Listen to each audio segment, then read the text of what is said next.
الصلاة والسلام عليك يا سيدي يا رسول الله وعلى آلك وأصحابك يا حبيب الله مولاي صل وسلم دائما ابدا على حبیبک خیر الخلق كلهم رونق لاہور بستی آفتاب پرضیا رونق لاہور بستی آفتاب پرضیا گنج بخش فیض عالم مظہر نور خدا ناکساں را پیر کامل کاملاں را رہنما سید حجویر مخدوم مرکد او پیر سنجر را حرم اور اے خوشا لب پر بیاں ہے سید حجویر کا اے خوشا لب پر بیاں ہے سید حجویر کا تذکرہ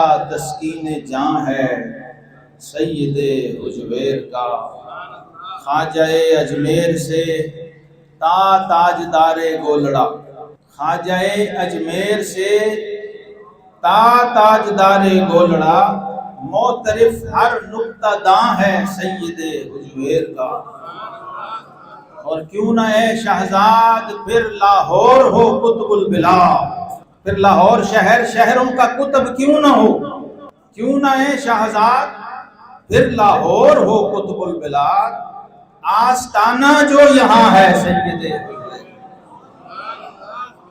گرامی قدر حاضرین صاحب کشف المحجوب مخدوم مظہر العلوم الخفی والجلی حضرت سیدنا علی بن عثمان الحجویری الجلابی داتا گنج بخش رحمۃ اللہ تعالی علیہ آپ کے عرس پاک کا مہینہ ہے اور اسی مناسبت سے چند گزارشات عرض کرنی ہے، لیکن ذرا ہٹ کے عام رویہ یہ ہے کہ ہم بزرگوں کے فضائل بیان کرتے ہیں اور یہی ہمیں ہمارے دین نے سکھایا۔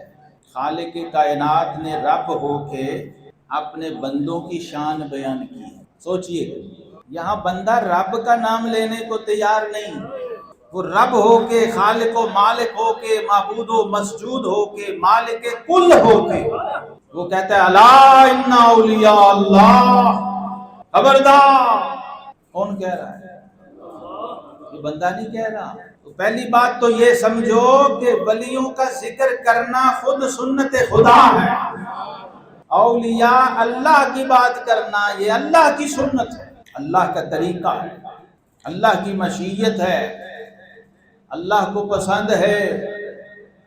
کیسے ہو سکتا ہے کوئی نمازی ہو، کوئی حاجی ہو، کوئی ذاکر ہو، کوئی اللہ کی وحدانیت پہ ایمان رکھنے والا ہو تو اسے ولیوں کے ذکر سے چڑ ہو، تو بات شروع ہی بغض سے کرے، شروع ہی بے ادبی سے کرے، شروع ہی انکار سے کرے؟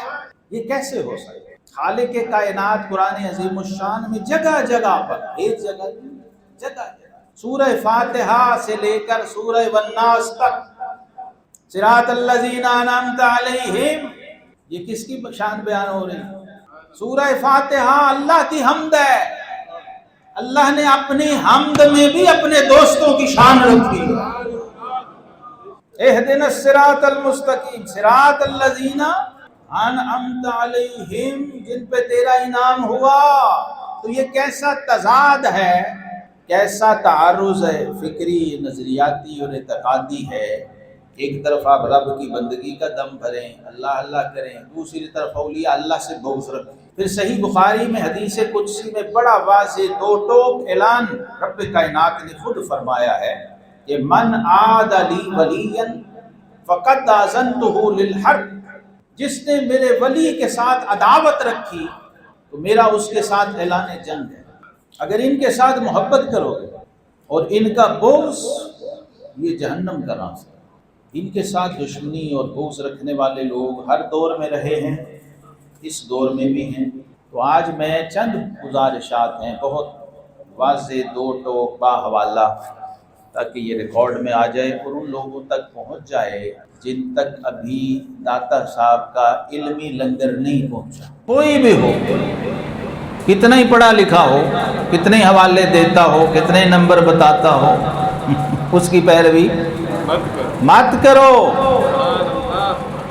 کیونکہ بے ادب کبھی عالم نہیں ہو سکتا، یہ یاد رکھیے۔ ابو جہل جو تھا ابو الحکم تھا،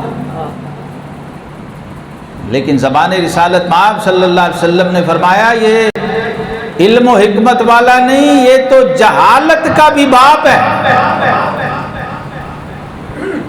کیونکہ بے ادبی کرتا ہے، سامنے دیکھتا ہے پھر مانتا نہیں ہے۔ جہالت یاد رکھیں، جہالت کہتے ہیں کہ آپ کے سامنے حق آ جائے اور آپ اس کا انکار کر دیں، وہ جاہل ہوتا ہے۔ ہر ان پڑھ جاہل نہیں ہوتا،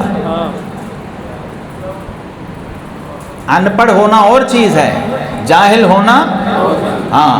اگر جاہل کا مطلب ان پڑھ ہوتا تو پھر حضور ابو جہل کو کبھی ابو جہل نہ کہتے۔ اور یہ بیماری زیادہ تر پڑھے لکھوں میں ہوتی ہے، ان پڑھ جلدی مان جاتا ہے، پڑھا لکھا باب مدینۃ العلم فرماتے ہیں العلم حجاب اکبر، جتنے انسانی نفسانی حجاب ہیں اس میں سب سے بڑا حجاب اور پردہ علم ہے، وہ خود حجاب ہے۔ اس لیے سعدی فرماتے ہیں کہ جز یاد دوست ہر چکنی عمر ضائع، رب کی یاد کے سوا تو نے جو کیا ہے تیری عمر ضائع چلی گئی۔ جو سر دوست ہر چے بخانی بطالتس، اپنے محبوب کے راز و نیاز کے سوا تو جو بھی پڑھا رہا ہے وہ سب باطل ہے۔ سعدی بشوئی لوہے دل از نقش غیر او، سعدی اپنے دل کی تختی سے اپنے یار اپنے مالک و مولا کے سوا ہر نقش مٹا دے۔ کیوں؟ علم کے راہ بحق نہ نمایت جہالت۔ وہ کہتے ہیں جس علم نے تجھے حق کی راہ نہیں دکھائی وہ علم کب ہے؟ وہ تو جہالت ہے۔ تو ہمارے اردو میں ایک محاورہ ہے کہ چوہا ہلدی کی گانٹھ پہ پنساری بن بیٹھا۔ سمجھ آیا کہ دوبارہ کہوں؟ یہ پیور دلی لکھنؤ والی اردو ہے۔ ہلدی کی گانٹھ پہ چوہا پنساری بن بیٹھا۔ پنجابی کی ہلدی دی پوڑی لے کے تے پنسار دی دکان کھول لی، ایسا بھی ہوتا ہے کبھی۔ یہ جو علم و حکمت کی دنیا ہے اس کی شان پتہ کیا ہے؟ دل دریا سمندروں ڈونگ کون دلاں دیاں جانے، 14 طبق دلے دے اندر تمبو وانگن تانے ہو، 7 زمینیں 7 آسمان گم ہو جاتے ہیں اس حکمت کے دریا میں اور پتہ بھی نہیں چلتا۔ یہ وہ دنیا ہے، اس میں صرف یہ عبارتیں یہ رٹا یہ تو ہم مجبوراً آپ کے لیے پڑھتے ہیں، یہ ظاہری عبارتیں ہیں، یہ علم نہیں ہے، یہ انفارمیشن ہے۔ ہماری نوجوان نسل نہیں جانتی، وہ معلومات کو علم سمجھتے ہیں، انفارمیشن کو علم سمجھتے ہیں۔ یہ بھی آج میں 1-2 لائنوں میں یہ مسئلہ آپ کو سمجھا دوں۔ دیکھیے میڈیکل سائنس کی کتابیں مارکیٹ میں پڑی ہیں شیلفوں میں، لا کی کتابیں باہر مارکیٹ میں کتابوں کی دکانوں میں پڑی ہوئی ہیں۔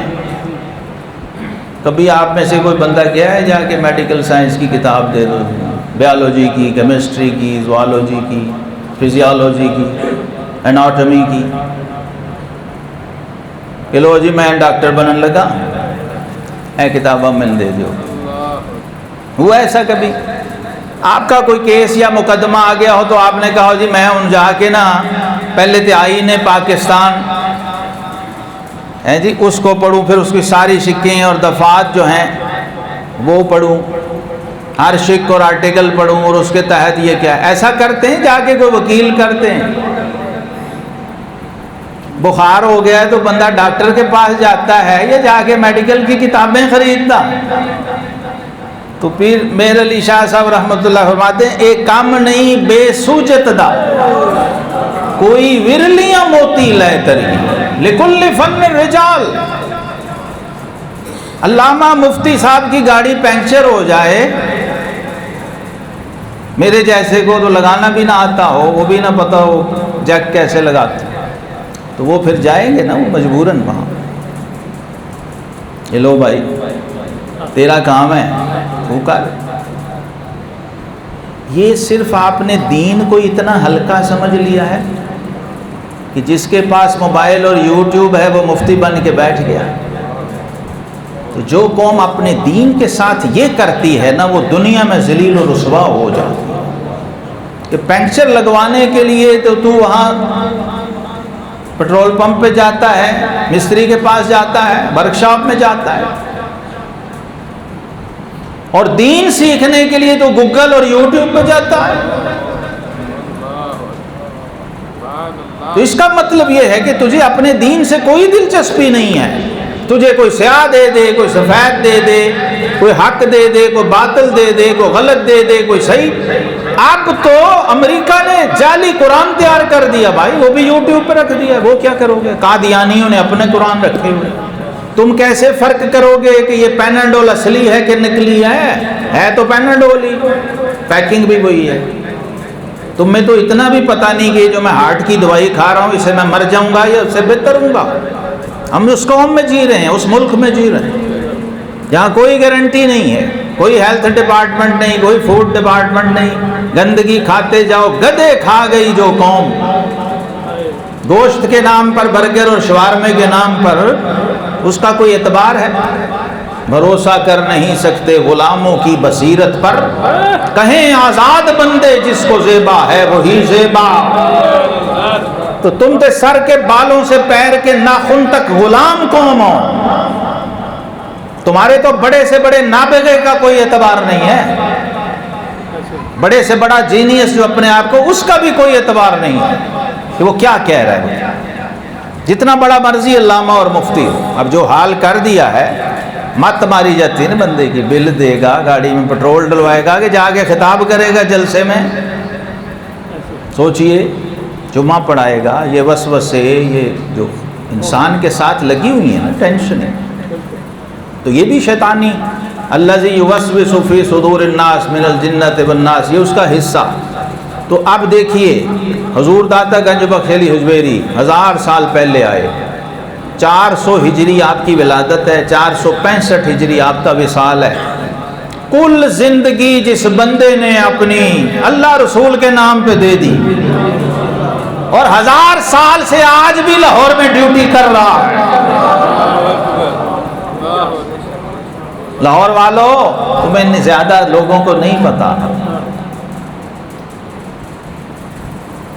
خواجہ غریب نواز کو پتا ہے. سلطان الہند خواجہ معین الدین چشتی کا کوئی یہاں رشتہ دار نہیں رہتا تھا، نہ کوئی یہاں سے انویٹیشن لیٹر گیا ہوا تھا کہ حضور آپ کے مرید آگے استقبال کے لیے. ایک پنڈ سے دوسرے پنڈ جانا ہو نا تو مرید کھڑے ہوتے ہیں، پیر صاحب سرکار آ رہے ہیں، حضرت صاحب آ رہے ہیں. خواجہ معین الدین چشتی کے پاس کوئی انویٹیشن لیٹر نہیں تھا، لیکن انہیں پتا تھا لاہور میں گنج بخش فیض عالم موجود ہے، داتا صاحب کی بات ہے. آج بھی بندہ بھوکا ہو، میں نے ایسے سینکڑوں مزدور دیکھے ہیں جو دیہڑی نہیں نہ لگی تو شام کو روٹی انہوں نے داتا صاحب جا کے کھائی. تو اس ہستی کا یہ حق تھا جسے اقبال نے کہا کہ در زمین ہند تخم سجدہ رے، کہ تم چلو شکریہ نہ ادا کرتے، گستاخی اور بے ادبی تو نہ کرتے. اس کے احسانات کا یہ بدلہ تھا. اور تم پر میرے آقا کی عنایت نہ سہی، نجدیوں کلمہ پڑھانے کا بھی احسان ہے. تو داتا صاحب نے ہمیں کیا کیا؟ کلمہ پڑھایا ہمیں. اور اقبال نے کہا اس ہندوستان میں کفر و شرک گڑھ میں سجدے کا بیج بویا، توحید باری تعالیٰ کا بیج بویا. تم نے اس کا کیا جواب دیا؟ انہوں نے کہا جی داتا صاحب نے جو کشف المحجوب میں خواب لکھا ہے نا وہ جھوٹا خواب ہے، یہ جیلم کا جو مرزا ہے اس نے کہا۔ میں نے اس کے جواب میں پورا ایک کلپ با حوالہ بنایا، وہ موجود ہے یوٹیوب پہ، امام اعظم کا سچا خواب۔ یہ آج دفاع کشف المحجوب کے حوالے سے اسی کا سمجھے دوسرا پارٹ اور دوسرا حصہ ہے، تھوڑی اس کی اور وضاحت و صراحت ہے، اور حدیث کی سند پہ اور تھوڑی فنی اور علمی بحث ہے۔ یہ اہل سنت و جماعت اور پوری امت مسلمہ کا عقیدہ ہے، اس پر اجماع ہے۔ یہ کوئی نئی بات نہیں ہے کہ ہم عقیدہ کس کو کہتے ہیں، عقیدہ کیسے بنتا ہے۔ جو قرآن پاک کی آیت سے ثابت ہو وہ عقیدہ ہوتا ہے، جو حدیث صحیح سے ثابت ہو وہ عقیدہ ہوتا ہے۔ پوری امت مسلمہ اس نقطے پہ کھڑی ہے، ہم بھی کھڑے ہیں، الحمدللہ ہم اس پہ کھڑے ہیں، قائم ہیں۔ یہ ہمارا موقف ہے، یہ ہمارا عقیدہ ہے، اور یہ ہماری روایت و وراثت ہے 1400 سال سے۔ اب کوئی بندہ یہ مقدمہ قائم کرے اور پھر اس پہ پھر جائے، ڈنڈی مارے، تو وہ جھوٹا، کذاب اور 2 نمبر منافق ہے۔ پھر اس کے بعد جب اسے صحیح حدیث دکھائی جائے اور اس کے عقیدے سے ٹکرا جائے تو بھاگ جائے۔ تھا اس بندے نے یہ کہا، مرزا جہلمی نے، کہ داتا گنج بخش علی حجویری رحمۃ اللہ تعالی علیہ جو مسلمانوں کے امام ہیں، 1000 سال سے بر صغیر پاک و ہند میں، اور یہاں انہوں نے ہمیں اسلام اور دین کی تعلیم دی، کافروں کو، مشرکوں کو کلمے پڑھائے، مسلمان کیا۔ کشف المحجوب شریف میں آپ جہاں حضرت امام ابو حنیفہ النعمان رضی اللہ تعالی عنہ کا ذکر کرتے ہیں، چونکہ آپ سنی حنفی ہیں، داتا صاحب سنی حنفی ہیں۔ اب وہ الفاظ سنیں جو داتا صاحب نے لکھے اپنے امام کے لیے، کہتے ہیں امام امامہ، امام امامہ، مقتدائے سنیہ، شرف فقہا، عز علماء، حضرت امام ابو حنیفہ نعمان بن ثابت الخراز رضی اللہ تعالی عنہ۔ اب سوچئے جس کے ایک مقلد اور پیروکار کا نام گنج بخش فیض عالم ہو، وہ امام کیا ہو؟ پوری امت کے امام ہیں حضرت امام ابو حنیفہ رحمہ اللہ، نعمان بن ثابت جن کا نام ہے، پوری امت کے اماموں کے بھی امام ہیں۔ اور سب سے بڑی بات، یہ وہ امام ہے جس نے دین ڈائریکٹ صحابہ سے لیا ہے، جو تابعین میں سے ہیں، 1 صدی ہجری،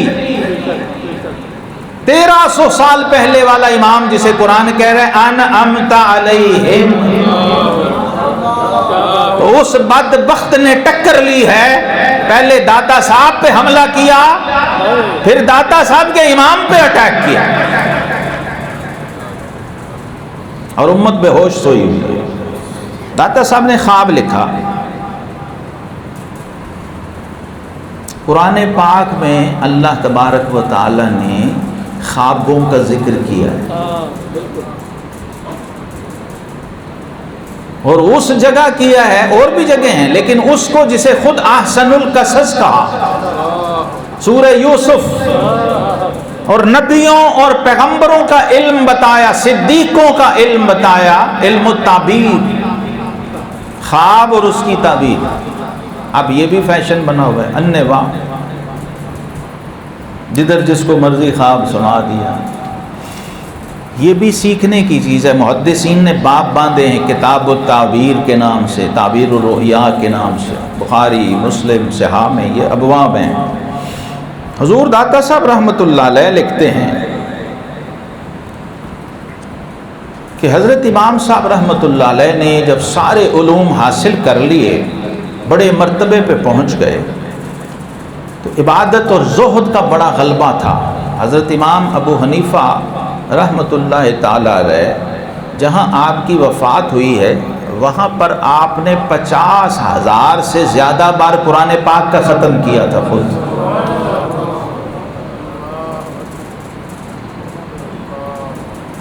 ہر مہینے امام صاحب 60 قرآن پڑھتے تھے خود. ایک قرآن صبح، ایک قرآن رات، دن میں ایک رات. یہ آپ کا معمول تھا. اور رمضان میں 61 قرآن، ایک تراویح والا بھی. یہ مزاج تھا، یہ زہد تھا، یہ عبادت تھی. تو آپ نے خلوت کا ارادہ کر لیا کہ یہ فتنے فساد سے میں بچ کے بس اللہ اللہ کروں، گوشہ نشین ہو جاؤں. تو کہتے ہیں اس ارادے کے بعد خواب میں دیکھا، کشف المحجوب کی عبارت میں پڑھنے لگا. اس ارادے کے بعد خواب میں دیکھا کہ حضور نبی کریم سید اکرم صلی اللہ علیہ وسلم کی لحد مبارک سے، آپ کے روضہ قبر مبارک سے، روضہ مبارک سے آپ کے استخوان ہائے مبارک جمع کر رہا ہوں. آپ کی قبر مبارک سے آپ کی ہڈیاں جمع کر رہا ہوں،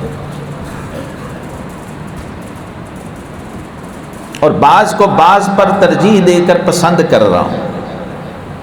تو کہتے ہیں اس خواب سے اتنی ہیبت طاری ہوئی کہ پریشانی میں آنکھ کھل گئی، بیدار ہو گئے، پریشان ہو گئے، یہ میں نے کیا دیکھا. اب یہ دور تھا کہ ابھی کئی صحابہ زندہ تھے، ہزارہا ائمہ تابعین صحابہ کے شاگرد زندہ تھے، اور ان میں اس امت کا سب سے بڑا امام تعبیر خواب کا سب سے بڑا امام جو اس امت میں ہوا ہے وہ ہے حضرت امام محمد بن سیرین رحمۃ اللہ تعالی، جو انس بن مالک، ابو ہریرہ رضی اللہ عنہ اور جلیل القدر صحابہ کے شاگرد تھے، تعبیر خواب کے ماہر تھے. ان کی خدمت میں گئے اور اپنا خواب بیان کیا. تو امام محمد بن سیرین نے خواب سن کے فرمایا خواب مبارک ہے. تابعین کا امام کہے خواب مبارک ہے، اور جاہلین کا امام کہے خواب جھوٹا ہے. صحابہ کرام سے قرآن و سنت سیکھنے والے کہیں خواب سچا ہے، خواب مبارک ہے، خواب بابرکت ہے، اور جاہلوں کا پیشوا کہے کہ خواب جھوٹا ہے معاذ اللہ. اب انہوں نے تعبیر کیا بیان کی، فرمایا تم علم سید الانبیاء صلی اللہ علیہ وسلم حاصل کر کے سنت کی حفاظت کر کے اعلیٰ درجہ پاؤ گے. اور پھر اگلی بات کیا کہی، پھر ان روایات اور سنتوں میں نقد اور تنقیح کر کے تصرف فرمانے کے مجاز بنو گے. اللہ تمہیں ملکہ اجتہاد عطا کرے گا اور صحیح کو سقیم سے علیحدہ کرے گا، یعنی حدیث صحیح اور ضعیف اس کو علیحدہ کرو گے. یہ کام کرنا امام اعظم ابو حنیفہ کی شان.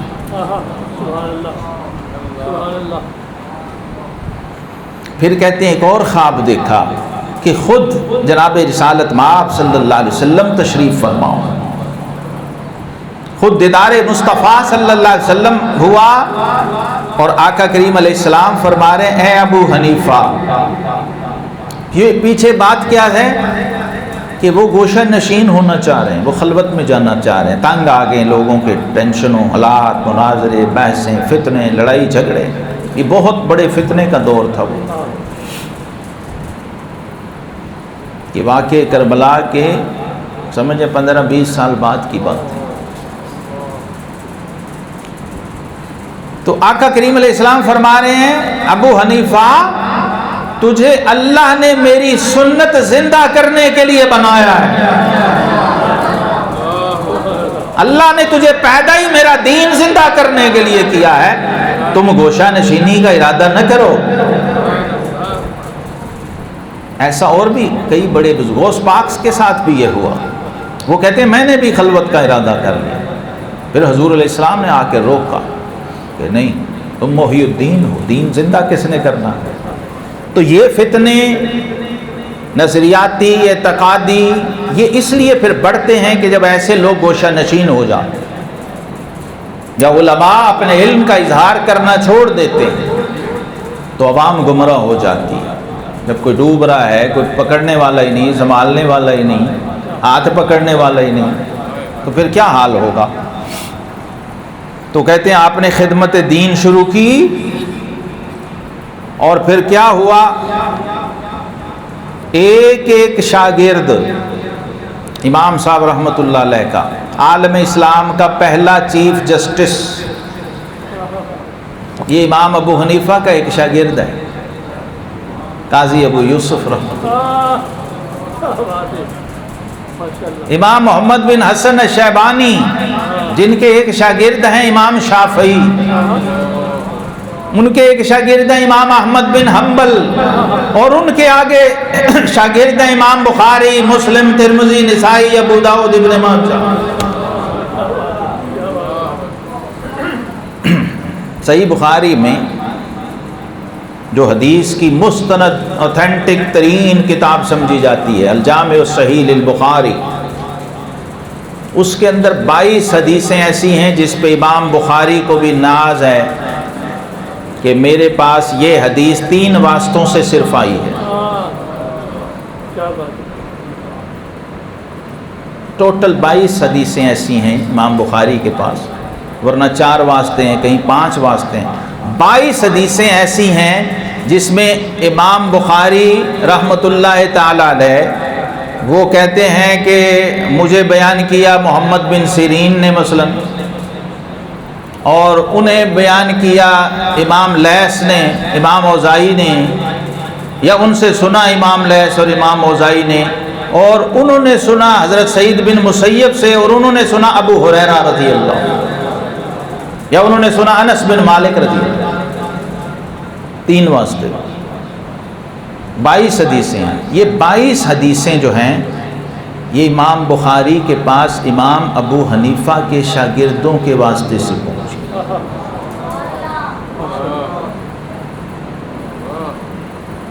اس میں واسطہ حنفی علماء اور ائمہ ہیں، تو وہ اس پہ مان اور ناز کرتے ہیں۔ اگر آپ امام ابو حنیفہ اور ان کے شاگردوں کا انکار کرتے ہیں تو آپ کو پوری امت کے علم کا انکار کرنا ہوگا۔ یہ بات میں نے اس لیے بیان کی کہ جب یہ لوگ دھوکہ دینے پہ آتے ہیں نا کم علم لوگوں کو، اور وہ ان کے جال میں پھنس جاتے ہیں، وہ اس طرح کے ڈھکوسلوں سے پھنستے ہیں۔ یہ میں نے اس لیے بتا دیا، بنیاد میں یہ ہے۔ اب میں صحیح بخاری کی حدیث آپ کو پہلے سنانے لگا ہوں۔ 3 حدیثیں صحیح بخاری سے اور ابن ماجہ، یہ دونوں کتاب التعبیر امام بخاری نے بھی باندھا، امام ابن ماجہ نے بھی باندھا۔ تعبیر الرؤیا، خوابوں کی تعبیر کے بیان میں، اور یہ حدیث نمبر ہے 6983 صحیح بخاری۔ اعتراض کیا کیا انہوں نے کہ یہ تو بے ادبی ہے، عام سننے والا بندہ بیچارہ یہ کیسا خواب ہے کہ حضور صلی اللہ علیہ وسلم کی قبر سے بندہ ہڈیاں اکٹھی کر رہا ہے۔ خود امام صاحب دیکھنے والے بھی پریشان ہو گئے اور خوف سے آنکھ کھل گئی، لیکن جب بڑے امام کی خدمت میں تعبیر خواب کے امام سے پوچھا تو اس نے کہا ڈرنے کی بات نہیں، یہ بابرکت خواب ہے۔ نہ انہوں نے جھوٹا کہا نہ انہوں نے بے ادبی کہی۔ تو آپ نے داتا صاحب کے بغض میں اور امام ابو حنیفہ کے بغض میں پہلے تو خواب کا انکار کر دیا کہ یہ جھوٹ ہے، اور دوسرا کہا کہ یہ بے ادبی ہے۔ اگر یہ بے ادبی ہوتی تو پھر حضور صلی اللہ تعالیٰ علیہ وسلم کے سامنے آپ کی حیات ظاہری میں صحابیہ ایسا خواب سناتی تو حضور فرماتے یہ بے ادبی ہے۔ وہ میں آپ کو حدیث پیش کرنی آ رہی۔ پہلے سن لیں خواب کا بیک گراؤنڈ کیا ہے، اچھے اور سچے خواب کیا ہوتے ہیں۔ صحیح بخاری میں انس بن مالک رضی اللہ عنہ کی روایت ہے، کہتے ہیں قال رسول اللہ صلی اللہ علیہ وسلم الرؤیا الحسنۃ من الرجل الصالح، یہ بھی ساتھ ہے۔ اب بتائیے امام ابو حنیفہ رجل الصالح ہیں کہ نہیں؟ بولیے۔ امام ابو حنیفہ کے نیک ہونے میں کوئی شک ہے کسی کو؟ جس کا ایک مقلد اور ملنگ داتا گنج بخش علی حجویری ہے، جس کا ایک شاگرد امیر المومنین فی الحدیث عبداللہ بن مبارک ہے، اور عبداللہ بن مبارک کا شعر ہے، وہ کہتے ہیں فلعنت ربنا اعداد رمل علی من رد قول ابی حنیفہ، اللہ کی لعنت ہو ریت کے ذروں کے برابر اس شخص پر جو ابو حنیفہ کی بے ادبی کرے، اس کے قول کو رد کرے۔ اب حدیث پاک ہے، آقا کریم علیہ السلام فرما رہے ہیں الرؤیا الحسنۃ من الرجل الصالح جزء من 46 جزءا من النبوہ، فرمایا نیک بندے کا خواب نبوت کے 46ویں حصے میں سے ایک ہے۔ سوچیے، نبوت کے اچھا خواب اور اچھے بندے کا خواب، یہ نبوت کا 46واں حصہ۔ پھر دوسری روایت میں فرمایا، یہ حدیث نمبر 6986 ہے اسی باب کے اندر، اس کو امام محمد بن سیرین نے اس حدیث کو، جن کی میں نے بات کی، حضرت ابو ہریرہ رضی اللہ عنہ سے روایت کیا صحیح بخاری میں۔ تو محمد بن سیرین جس خواب کو سچا کہتے ہیں تو اسے جھوٹا کہتا ہے، وہ جسے مبارک کہتے ہیں تو اسے بے ادبی کہتا ہے۔ تو تیرا دین سے کیا تعلق ہے بھائی؟ تیرا حدیث سے اور علم سے کیا تعلق ہے؟ کہتے ہیں آقا کریم علیہ السلام نے ارشاد فرمایا، یہ بڑے دھیان سے یہ حدیث سن لیں، یہ مفصل حدیث ہے۔ فرمایا جب قیامت قریب ہوگی، سنیں دھیان سے، آقا کریم علیہ السلام نے فرمایا جب قیامت قریب ہوگی تو مومن کا خواب جھوٹا نہیں ہوگا، مومن کا، اور مومن کا خواب نبوت کے 46 حصوں میں سے ایک حصہ ہے۔ قیامت کے قریب والے مومن کا خواب جھوٹا نہیں ہو سکتا، تو امام الانبیاء کے قرب والے مومن کا خواب کیسے جھوٹا ہو گیا؟ خیر القرون اور پہلی صدی کا امام، یہ شر القرون کے امام مومن کا خواب جھوٹا نہیں ہو سکتا، تو خیر القرون کے مومن نہیں، مومنوں کے امام کا خواب کیسے جھوٹا ہو گیا؟ بھائی کوئی خدا کا خوف کرو، عقل ہوتی تو خدا سے نہ لڑائی لیتے، یہ گھٹائیں اسے منظور بڑھانا تیرا۔ اور صحیح بخاری حدیث نمبر 7017، یہ بھی سنیں، ایک عجیب بات اس صحیح بخاری کی حدیث کے اندر خواب کی شکل میں بیان ہوئی ہے۔ آقا کریم علیہ السلام نے فرمایا، اس میں الفاظ ہیں، فرمایا کوئی شخص، اب ہر بندہ کسی کے ہاتھ پیر میں بیڑیاں ڈال دیں، یہ اچھی بات ہے کہ بری بات ہے جی؟ پہلے میں کہ آپ کو سمجھا لوں، اس خواب کے اندر اس باب کا عنوان ہی یہ ہے، باب کا عنوان ہے خواب میں پاؤں میں بیڑیاں دیکھنا، صحیح بخاری ہے، خواب میں پاؤں میں بیڑیاں دیکھنا، صحیح بخاری کے کتاب رؤیا کے اندر، تعبیر الرؤیا میں امام بخاری اس حدیث کو لائے ہیں، حدیث نمبر 7017 ہے، حضرت ابو ہریرہ رضی اللہ تعالیٰ عنہ راوی ہیں۔ تو فرمایا بندہ اگر خواب میں یہ دیکھتا ہے کہ اس کے گلے میں توق ہے یا پاؤں میں بیڑیاں ہیں، تو اس کی کیا تعبیر ہے؟ تو فرمایا یہ جو قید اور بیڑیاں ہیں اس سے مراد دین ہے، جس نے اس کو پکڑا ہوا ہے، یہ کہیں گمراہ نہ ہو جائے۔ یہ جانور کے گلے میں جو رسی ڈالتے ہیں، کیوں ڈالتے ہیں بھلا؟ کہ وہ بھاگ نہ جائے، اپنی جگہ قائم رہے۔ تو اب بظاہر بیڑیاں، ہتھکڑیاں اور توق ہے، لیکن صحابہ کرام، تابعین اور حضور صلی اللہ علیہ وسلم اس کی تعبیر فرما رہے ہیں، یہ دین ہے، یہ دین کی بیڑیاں پاؤں میں رہنی چاہیے، تو پھر جانور بے قابو نہیں ہوتا۔ تو یہ جو بیڑیاں نہیں پہنتے، توق نہیں پہنتے، گلے میں پٹا نہیں ڈالتے کسی امام کا، ان کا پھر یہ آوارہ ہو کے پھرتے رہتے ہیں، اور خود تو ڈوبے ہیں صنم، تم کو بھی لے ڈوبیں گے۔ یہ جگہ جگہ پر یہ حدیث آئی ہیں۔ سنن ابن ماجہ میں بھی یہی حدیث آئی، صحیح بخاری کی حدیث، وہ میں نے پڑھ دی، اسی کا مفہوم ہے۔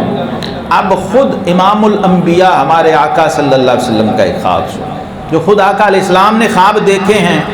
کسی جمعہ میں میں دیکھوں گا، وقت ملا تو میں وہ والے خواب اور ان کی تعبیریں آپ کو سناؤں، تاکہ کوئی 2 نمبر فراڈیا آپ کے ایمان سے کھیلے نا، کہ جب خود امام الانبیاء یہ خواب دیکھ رہے ہیں۔ اب سونا مرد کے لیے حرام ہے،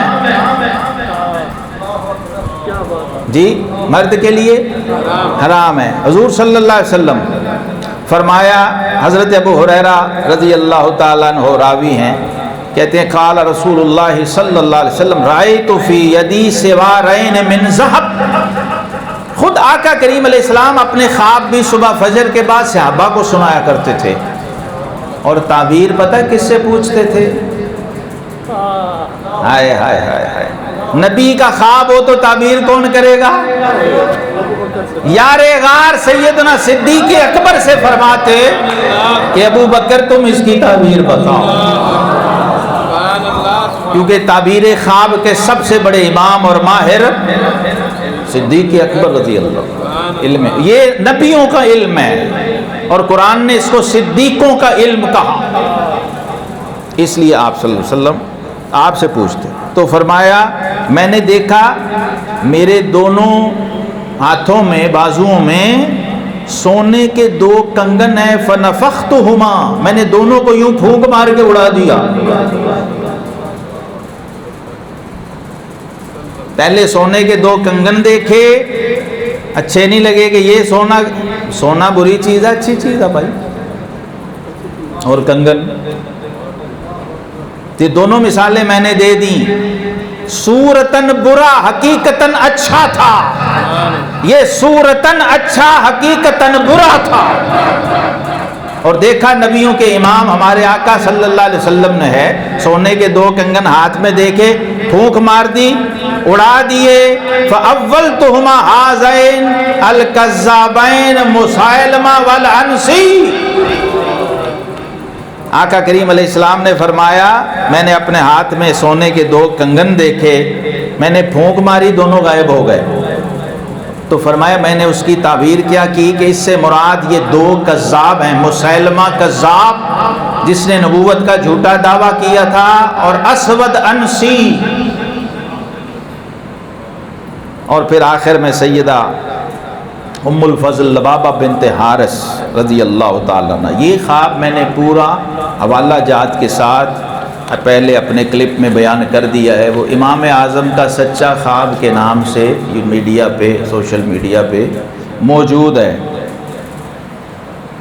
حضرت عباس حضور کے چچا، ان کی بیوی ہیں سیدہ ام الفضل لبابہ بنت حارث ان کا نام ہے، نبی پاک صلی اللہ علیہ وسلم کی چچی ہیں۔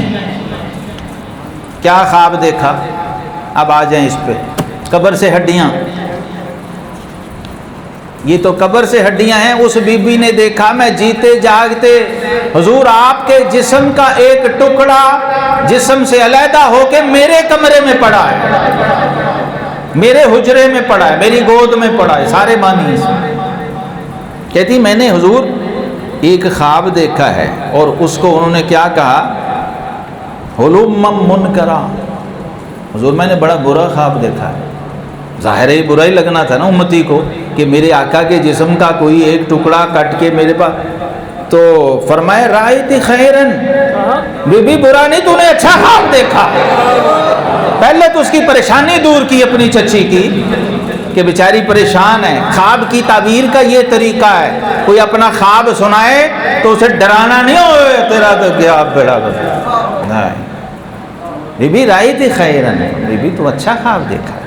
دیکھنے میں بہت تکلیف دہ ہے بظاہر، صورتاً یہی خواب کی دنیا ہے، خواب کی دنیا ہی ہے، اس کا جو فلسفہ جانتا ہے سمجھتا ہے اسے پتہ ہے۔ یہ میں حدیث سے آپ کو سمجھا رہا ہوں، مثال دے رہا ہوں۔